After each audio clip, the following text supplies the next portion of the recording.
Right, I think that's going.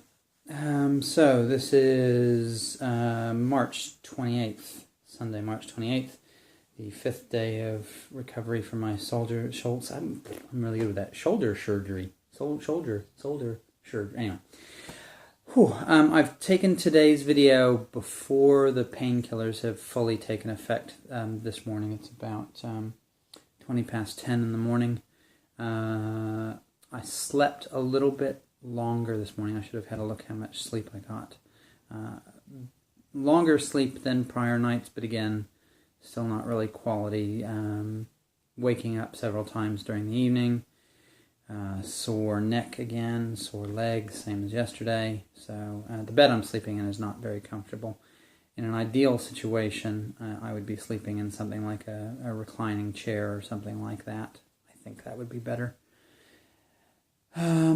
So the reason for taking the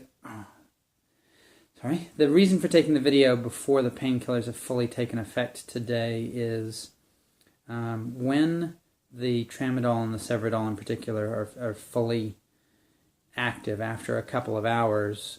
The pain is basically 1 on a scale of 10. And I'm quite coherent and kind of a little bit pumped, which is funny. I might have thought that was something that you got with an amphetamine or something, not an opiate, but maybe you get that a bit of a, well, I wouldn't describe it as a bit of a buzz, or maybe I would. Yeah, so anyway.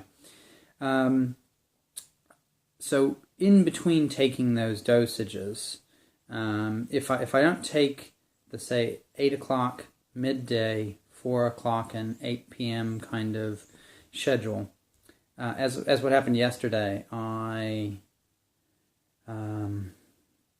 didn't have the 4 p.m. because I was feeling all right.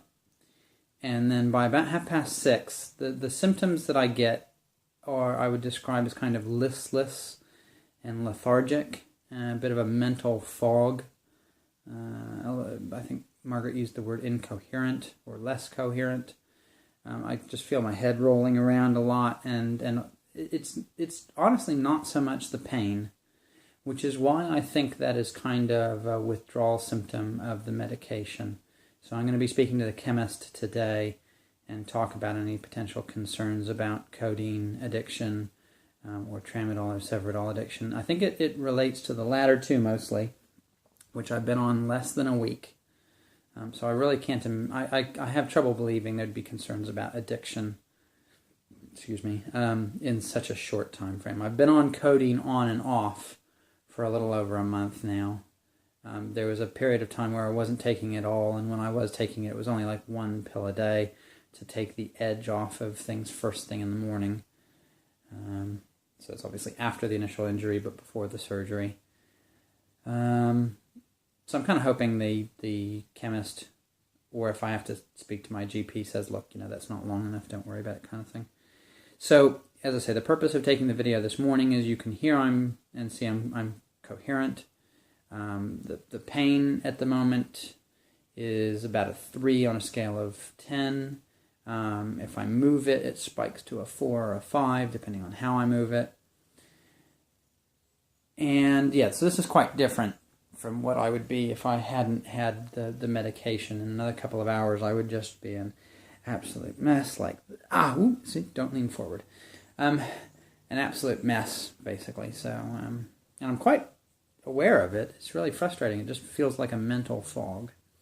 So, I suspect today will be a little bit better than yesterday, I hope. Pain seems similar. Stiffness in the morning is similar. Painkillers will kick in, and I will kind of do my exercises a little bit. Again, I'll probably spend half the day in the sling and half out.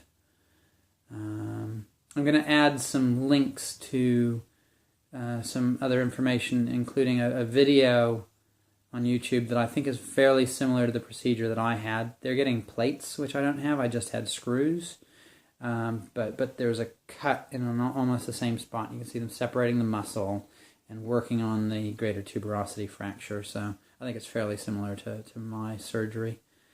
And a link to a CT scan image, which looks fairly similar to what mine was as well. I'm still going to try and get a copy of that actual CT scan. It was amazing how that looked like it was such a photograph of the bone.